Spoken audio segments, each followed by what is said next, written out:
খালপাড়ে গিয়ে চুপচাপ বসে থাকতে হবে। এই শীতের রোদটা গায়ে মাখতে হেভি লাগে। খালপাড়ে যদি একটা মাচা হতো তাহলে খুব ভালো হতো, কিন্তু নেই যখন আর কি করা যাবে। ওদিকে আবার অবিনাশ বাবুকে এসব বিষয়ে বলা যাবে না। কি দরকার চেঁচে নিজে বাঁশ নেওয়ার।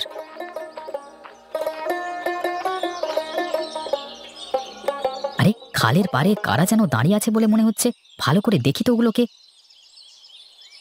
আরে ওটা তো মনে হচ্ছে আমাদের নগেন কাকা। সে কি, নগেন কাকা এতদিন পর আবার ফিরে এসেছে? কিন্তু ওর পাশে উনি কে? শুনি তো কি কথা বলছে ওরা। দেখে নি লালচাঁদ সাহেব, এই খালের গোটা পার জুড়ে বড় বাজারটা বসবে কেমন। সমস্ত কিছু জিনিসপত্র যেন এখানে পাওয়া যায়, কোনো কিছুর যেন খামতি না হয়, সেদিকে একটু খেয়াল রাখবেন। আপনি সেসব নিয়ে কোনো চিন্তা করবেন না নগেন বাবু। আমি আমার তরফ থেকে একদম সাধ্যমতো চেষ্টা করব যাতে এই খালপাড়ের হাটে গ্রামের মানুষ সমস্ত রকম জিনিসপত্র সুলভ মূল্যে হাতের কাছে পেয়ে যায়। একদম, এই গ্রামের লোকের জন্য এসব ব্যবস্থা করতে হবে আমাকেই, না হলে আর করবার মতো কেউ নেই। তাই আপনার সহায়তা প্রয়োজন। আপনাকে সাহায্য করব বলেই তো আমি এসেছি এখানে। আমাকে নিয়ে আপনি কোনো চিন্তা করবেন না। আপনি যেমন বলবেন তেমন কাজ করব। আরে একে শুনছি আমি, নগেন কাকা যে এই লোকটাকে আমাদের গ্রামের উন্নতির জন্য কি কি করতে হবে তার জন্য আদেশ দিচ্ছে। কিন্তু এটাও কি হতে পারে? আমি যে আমার দু চোখে বিশ্বাস করতে পারছি না। না না, খবরটা এখনই গোপাল কাকাকে দিতে হবে। যাই যাই। তুমি ঠিকই বলেছিলে নগেন, ওই ছেলেটা লুকিয়ে লুকিয়ে আমাদের কথা শুনছিল। এবার আপনি শুধু দেখুন ও কিভাবে গ্রামের লোকেদের কাছে আমাদের সম্বন্ধে বলে। তারপর আমি যে আবার ফিরে এসেছি এই কথাটা অবিনাশবাবুর কান পর্যন্ত পৌঁছাতে বেশিক্ষণ লাগবে না। তাহলে তো ভালোই, কিন্তু অবিনাশ তোমার সঙ্গে যে কাজটা করেছে সেটা একদমই ঠিক করেনি। ওকে আমি ঠিক শায়েস্তা করে দেব। বিষয়টা কি হলো দেখলে? খগেন যেভাবে সেদিন কান্নাকাটি করে কথাগুলো বলছিল, মনে তো হচ্ছিল যে সে কিছু দোষ করেনি, আর ওই অবিনাশ বাবু তার ঘাড়ে সমানে দোষ চাপিয়ে যাচ্ছিলেন। হ্যাঁ, আমারও তাই মনে হয়েছিল। সমস্ত ঘটনা যেন সাজানো একটা নাটক, আর সেই নাটক লিখেছেন স্বয়ং অবিনাশ বাবু। সেদিন আমাদের রুখে দাঁড়ানো উচিত ছিল। আমরা যদি নগেনের হয়ে কথা বলতাম তাহলে হয়তো নগেন দাদাকে এইভাবে নিরুদ্দেশ হয়ে যেতে হতো না। ভেবে দেখো দিদি, নগেনদা আগে পেটের দায়ে চুরি করতো বটে, কিন্তু ধীরে ধীরে নিজেকে পরিবর্তন করে নিয়েছিল অনেকটাই। আগে গ্রামের লোকেরা অপমান করলে তার গায়ে লাগতো না খুব একটা, কিন্তু এবারে দেখেছো, এবারের অপমানটা কিন্তু প্রচন্ড গায়ে লেগেছিল তার।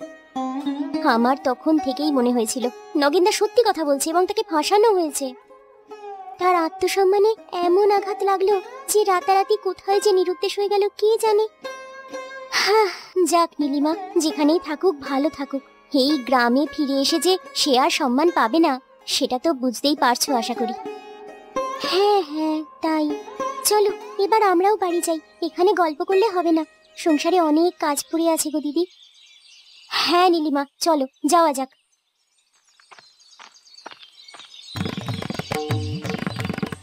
এই গোপাল কাকা, আরে ও গোপাল কাকা, দাঁড়াও দাঁড়াও, তোমার সাথে কথা আছে কাকা, একবার দাঁড়াও। আরে কি হলো যতীন, তুই এভাবে দৌড়ে কোথায় যাচ্ছিস? তোমার কাছেই যাচ্ছিলাম কাকা, এদিকে একটা বিশাল বড় কাণ্ড হয়ে গেছে। আরে কার কি হলো? কোনো বিপদ আপদ হলো নাকি? আরে না না কাকা, ওই খালপাড়ে আমি একটা জিনিস দেখে এলাম। তুমি বললে বিশ্বাস করবে না, শুধু দেখে নয় শুনেও এলাম। আরে তুই একটু স্থির হয়ে বল না কি হয়েছে, আমারও তো জানবার কৌতূহল হচ্ছে। আরে কাকা, আমাদের নগেন কাকা আবার ফিরে এসেছে। বলিস কি রে, তাই নাকি? তা ও কি খালপাড়ে বসে আছে? বসে আর কি বলবো কাকা, একেবারে যেন জমিদার হয়ে ফিরে এসেছে নগেন। তার মানে? আমি দেখলাম তার সাথে একটা ভদ্রলোককে, বেশ হোমরা চোমরা। তাকে নগেন কাকা আদেশ দিয়ে বলছে এই খালের পাড়ে নতুন হাট বসাতে হবে, আর গ্রামের লোককে আমাকেই দেখতে হবে। বলিস কি রে, সত্যি নাকি? আমি একদম ওদের কাছ থেকে শুনে এলাম। ওরা অবশ্য আমাকে দেখতে পায়নি, তাই জন্যই তোমাকে দৌড়ে খবরটা দিতে এলাম। ব্যাপারটা দেখতে হচ্ছে তো। নগেন কাকে নিয়ে এলো ওখানে আবার? চল তো একবার গিয়ে দেখে আসি। কিন্তু এখন কি ওরা ওখানে থাকবে? এই চল না, দিনের বেলা তো, তার উপর আবার শীতকাল, রোদে রোদে ঘুরতে খুব একটা খারাপ লাগবে না। চল চল।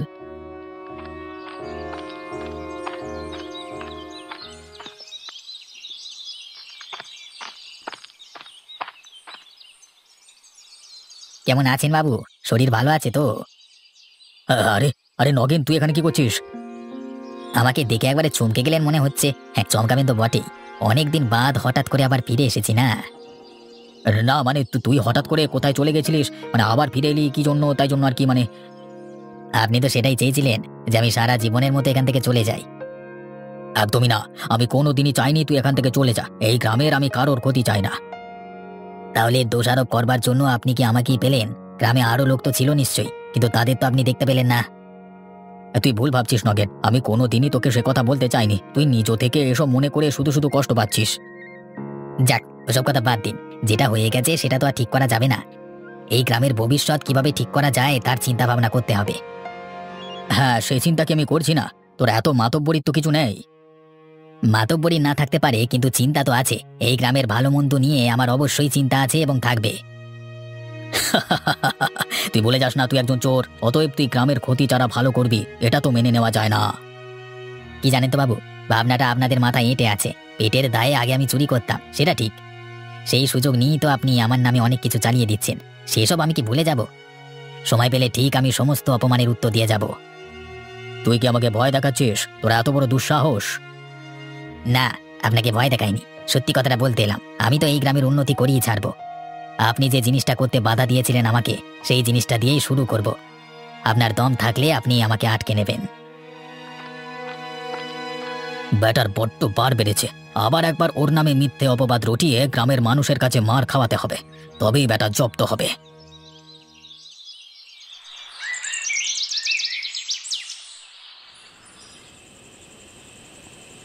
হ্যাঁ গো, খবর শুনলাম নগেনদা নাকি আবার ফিরে এসেছে গ্রামে।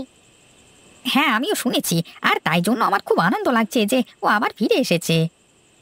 ওই অবিনাশ বাবুর কারণেই তো গ্রাম ছাড়া হয়েছিল সে। তা এতদিন কোথায় গিয়েছিল কিছু জানো? যেখানেই যাক না কেন, আমার বিশ্বাস এবারে নগেনদা ফিরে এসেছে নিশ্চয়ই অবিনাশ বাবুর মুখোমুখি হবে বলে। তোমার এমন কেন মনে হচ্ছে? শোনো তাহলে বলি, নগেনদার যখন ছোট মেয়েটা মারা যায়, তখন মেয়েটার শেষ কাজ করবার সময় নগেনদা প্রতিজ্ঞা করে বলেছিল সে কোনোদিন আর চুরি চামারি করবে না। কিন্তু তাতে অবিনাশ বাবু তার নামে মিথ্যে অপবাদ রটিয়েছিল। আমারও সেটাই মনে হয়। হ্যাঁ, মনে হয় এটাই সত্যি। নগেনদা আমাকে নিজে দুঃখ প্রকাশ করে বলেছিল দাদা আগে যেমন ছিল ছিল, কিন্তু পরে সম্পূর্ণ আলাদা রকম হয়ে গেছিল। তুমি তো ওর সাথে মিশতেও, তোমাকে কি কিছু বলেছিল? বলেছিল ছোটবেলা থেকে অনেক অপমান সহ্য করে এসেছিল, কিন্তু শেষের অপমান সে কিছুতেই সহ্য করতে পারেনি। যে কাজ সে করেনি সেই কাজের দোষ তার উপর চাপিয়ে দেওয়া হয়েছিল। শুনলাম নাকি তার সাথে একজন লোকও এসেছে, সেটা কে গো? আমি এখনো তার সম্বন্ধে জানি না, একবার বাড়িতে গিয়ে কথা বলতে হবে। এবারে যদি অবিনাশ বাবু একটু সোজা হন। ঠিকই বলেছ, এখন শুধু দেখবার তার অপমানের জবাব নগেনদা কিভাবে দেয়। আমার সম্বন্ধে কিছু বলে এসেছো নাকি? না না, কিছু বলিনি, শুধু বলে এসেছি আপনি যে কারণে আমাকে তাড়িয়ে দিয়েছিলেন সেই উদ্দেশ্য সফল করবার জন্যই আমি ফিরে এসেছি। হ্যাঁ হ্যাঁ, ঠিকই বলেছো। ও যে অতটা বদমাইশ লোক সেটা আমি আগে বুঝতেই পারিনি। আমার টাকা নিয়ে এইভাবে চক্রান্ত করে তোমার উপর দোষারোপ করে দেওয়াটা, সেটা আমি মেনে নেব না। আমার বিশ্বাস সেই টাকা অবিনাশবাবু এখনো নিজের কাছে রেখে দিয়েছেন। উনি চট করে টাকা হাতছাড়া করবার লোক নন। আর যে টাকাটা চুরি করেছেন চক্রান্ত করে, সেটা তো হাতছাড়া করবেন নাই। সেই টাকা আমি উদ্ধার করেই ছাড়বো। সোজা পথে না হলে বাঁকা পথ অনুসরণ করতে হবে। তবুও অবিনাশকে আমি ছেড়ে কথা বলবো না। আমি আবার তার সাথে মুখোমুখি দেখা করব। করবেন, তবে এখন নয়। আমাদের খালপাড়ে নতুন হাট একবার বসতে দিন, তারপর সমস্ত ব্যবস্থা হবে। ঠিক আছে, তুমি যেমনটা বলবে, আমার কোনো তাড়াহুড়ো নেই। আমি চাই অবিনাশকে ধীরে ধীরে কষ্ট দিতে। একটা কথা আপনাকে জিজ্ঞাসা করা হয়নি, অবিনাশবাবু কি এর আগেও আপনার সাথে কোনো রকম ব্যবসা বাণিজ্য করেছিল? না, করেনি। এর আগে কোনো দিনই আমার সাথে ব্যবসা বাণিজ্য করেনি। আমি ওকে ভদ্রলোক ভেবেই ব্যবসা করতে চেয়েছিলাম। সত্যি কথা বলতে, ওর কথাবার্তা শুনে আমি একটু গলে গেছিলাম। কিন্তু ও যে শেষকালে আমার সাথে এমনভাবে চিটিংবাজি করবে সেটা বুঝতে পারিনি। আর সেটাও আবার আমার নাম দিয়ে। তা যা বলেছ, এবারে তো অবিনাশ বুঝবে মজা কাকে বলে।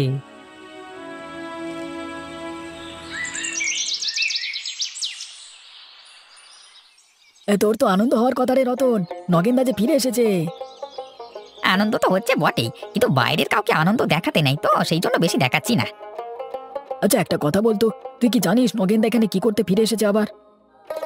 না, কেন বলতো? না, কালকে যতীন বলছিল নগেনদার সাথে আরেকটা ভদ্রলোক এসেছে। তার সাথে নাকি ওই খালপাড়ে কি সব করবার জন্য আলোচনা করছিল। কি করবে বলছিল? সেটা তো জানি না, তুই তো নগেনদার শুভাকাঙ্ক্ষী, তাই জন্য তোকে জিজ্ঞাসা করলাম, ভাবলাম তুই হয়তো জানিস। হ্যাঁ, আমি নগেনদার শুভাকাঙ্ক্ষী বটে, তবে সত্যি কথা বলতে আসবার পর থেকে নগেনদার সাথে আমার একবারও দেখা হয়নি। বলিস কি রে, তুই এখনো দেখা করিসনি তার সাথে? আজকে কাজ সেরে একবার যাবো ভাবছি। হ্যাঁ, তোর যাওয়াটা তো উচিত। আর হ্যাঁ, যদি কিছু জানতে পারিস তাহলে আমাকে একটু বলিস রে। ঠিক আছে, বলবো বলবো।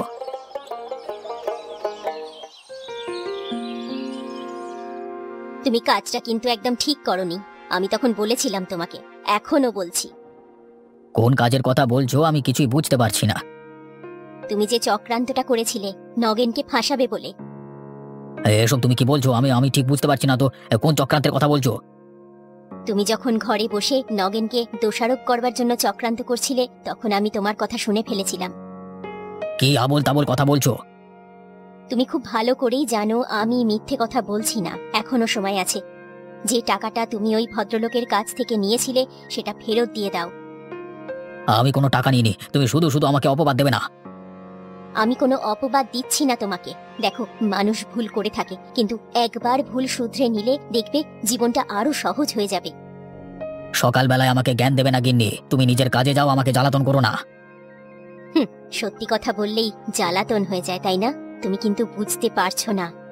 নগেন এসেছে মানে সে নিশ্চয়ই তোমার উপর প্রচন্ড রেগে আছে। এখন আমার ভয় হচ্ছে ও যদি উল্টোপাল্টা কিছু কাজ করে বসে। উল্টো পাল্টা কাজ মানে? আমাকে কি মারবে বলছো? দিনকাল যা পড়েছে, আর তুমি ওকে যেভাবে অপমান করেছিলে লোকজনের সামনে, তাতে কি সেটা খুব অসম্ভব বলে মনে হয় তোমার? আরে আমি বাড়ি থেকে বেরোবো না, কে কি করে আমি দেখে নেব। তোমাকে বুঝিয়ে লাভ নেই। তুমি যা ভালো মনে করো করো, তবে আমার কথাটা কিন্তু একটু ভেবে দেখবে।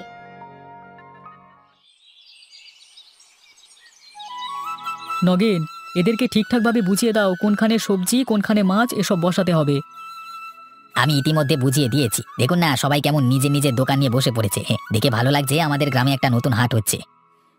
তোমাদের অবিনাশবাবু যদি চিটিংবাজি না করতো তাহলে এই হাট অনেক আগেই হতো।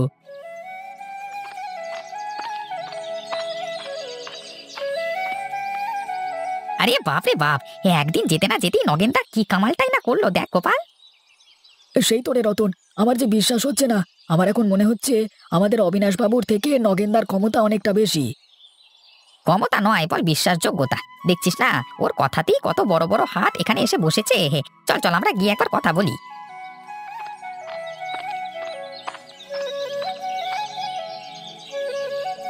নগেনদা, এ অপমানের বদলা তাহলে নিয়েই নিলে? আরে রত না, আয় বলতো এই খালপাড়ের হাট কেমন লাগছে? একদম দারুণ লাগছে দাদা। আমাদের গ্রাম যে ধীরে ধীরে আবার গড়ে উঠছে সেটা দেখি ভালো লাগছে। তোমাদের নগেনদা না হলে কিন্তু এসব সম্ভব হতো না। বাবু, আপনাকে ঠিক চিনতে পারলাম না। আমার মনে অনেক দিন ধরেই কৌতূহল। গোপাল, উনি সেই বাবু যাকে অবিনাশ বাবু ঠকিয়েছিলেন। তার মানে? আমি তো কিছুই বুঝতে পারছি না দাদা। তুই তাহলে ব্যাপারটা জানিস না গোপাল? এই হাট অনেকদিন আগে এখানে হওয়ার কথা ছিল। এই লালচাঁদ বাবু অবিনাশ বাবুর সাথে মিলে এই কাজটা করতে চেয়েছিল। হ্যাঁ, আর তার জন্য অবিনাশকে আমি পয়সাও দিয়ে দিয়েছিলাম, কিন্তু ও, এতক্ষণে বুঝতে পেরেছি। সেই টাকা চুরি করে নিয়েছে নগেন, এই অপবাদ দিয়েছিল অবিনাশ বাবু, তাই তো? হ্যাঁ সেটাই। তারপর তো অনেক ঘটনা ঘটে গেল। তারপর সবকিছু কিভাবে ঠিকঠাক হলো, আপনার সঙ্গে কিভাবে নগেনের পরিচয় হলো, সেসব খুবই জানতে ইচ্ছে করছে যে। জানবি জানবি, সব জানবি, সময় হলে ঠিক জানবি। এখন বাজারঘাট করে নে, আজকে থেকে আমাদের হাতের কাছেই খালপাড়ে নতুন হাট বসবে, বুঝলি? বলিস কি, নগেন এই কাজ করেছে? হ্যাঁ গিন্নিমা, নগেনদা আমাদের গরিব মানুষের যে কত বড় উপকার করলো তা বোঝাতে পারবো না। কিন্তু অবিনাশ বাবু কোথায়? তাকে তো হাটে যেতে দেখলাম না। আর বলিস না, কালকে তোদের দাদাবাবুর সাথে আমার একটু ঝগড়া হয়েছে। সে আর ঘর থেকে বেরোবে না বলেছে। আমাদের খালপাড়ের নতুন হাটের খবরটা দিন, দেখবেন উনি ঠিক বেরিয়েছেন। হ্যাঁ, সেটাই দিতে হবে, তাছাড়া কোনো উপায় নেই। একটা কথা বলবো, কিছু মনে করবেন না তো? আরে হ্যাঁ বল না, মনে করবার কি আছে, কি বলবি বল। আসলে আমার মনে হয় বাবু যে দোষ করেছিলেন তার জন্য তার এবার ক্ষমা চেয়ে নেওয়া উচিত। দেখবেন সবকিছু আগের মতো ঠিক হয়ে যাবে। সেটা আমিও বলেছি, কিন্তু উনি কিছুতেই রাজি হচ্ছেন না। কিন্তু আমি জানি যে ভুলটা সম্পূর্ণরূপে ওর। শুধু আপনি না, গোটা গ্রামবাসী জানে। আপনি তবু একটু বলে কই রাজি করান না, যাতে কোনো সুরাহা হয়।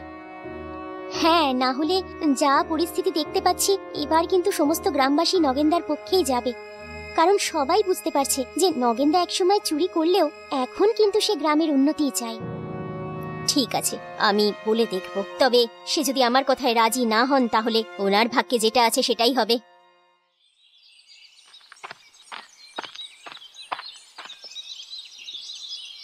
কি অবিনাশ বাবু, কেমন আছেন? শরীর ঠিক আছে তো? আরে লালচাঁদ বাবু, আপনি আপনি এখানে কি করছেন? কেন, আমি কি আসতে পারি না? আসতে পারেন, কিন্তু হঠাৎ করে আমাকে না জানিয়ে আমার অতিথি হওয়া আমি পছন্দ করি না। আপনি চিন্তা করবেন না, আমি আপনার অতিথি হয়ে আসিনি, আমি এসেছি নগেনের অতিথি হয়ে।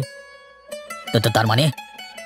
তার মানে আপনার সঙ্গে মিলে আপনার খালপাড়ে একটা নতুন হাট বসানোর কথা ছিল, মনে আছে তো? সেই হাট আমি বসিয়েছি। আর কার সাহায্যে জানেন? একটা চোরের সাহায্যে, তাই তো? চোর কাকে বলবো বলুন তো? আমার যে 50,000 টাকা মেরে নিয়ে চলে গেল তাকে, নাকি যে আমাকে সত্যি কথা বলে আবার নতুন করে গ্রামটাকে সাজাবার চেষ্টা করলো তাকে? আপনি কি আমাকে চোর বলতে চাইছেন? আমি কাউকে কিচ্ছু বলতে চাইছি না, শুধু একটা কথাই বলবো, এখনো সময় আছে, শুধরে যান, না হলে কিন্তু আর সময় পাবেন না। আমাকে ভয় দেখানোর চেষ্টা করবেন না। বিশ্বাস করুন, আপনাকে ভয় দেখানোর কোনো ইচ্ছে আমার নেই, কিন্তু গ্রামবাসীরা যখন আপনাকে আর চাইবে না, তখন আপনি যাবেন কোথায় সেটা একবার ভেবে দেখেছেন? অবিনাশ, এখনো সময় আছে, নিজেকে শুধরে নাও, নগেনের কাছে ক্ষমা চাও। আমি কারোর কাছে ক্ষমা চাইবো না। বেশ, তুমি তোমার জেদ নিয়ে বসে থাকো, আমার কোনো অসুবিধে নেই, এরপর তোমার ইচ্ছে, আমি চললাম।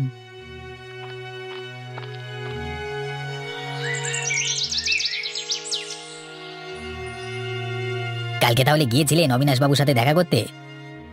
গিয়েছিলাম মানে, গিয়ে একটু ভয় দেখিয়ে এসেছি। ও যদি মানুষের মতো মানুষ হয় তাহলে ওর ভুল বুঝতে পারবে। যাক, উনি ভুল বুঝতে পারুক আর নাই পারুক, আমাদের খালপাড়ের এই হাট গ্রামের মানুষের অনেক সুবিধে করেছে। হ্যাঁ, সেটা মানুষের মুখ দেখলেই বোঝা যাচ্ছে, মানুষেরা খুবই আনন্দিত, ওদের দেখলেও ভালো লাগছে। আরে, ওই তো মনে হচ্ছে অবিনাশ বাবু আর গিন্নিমা আসছে।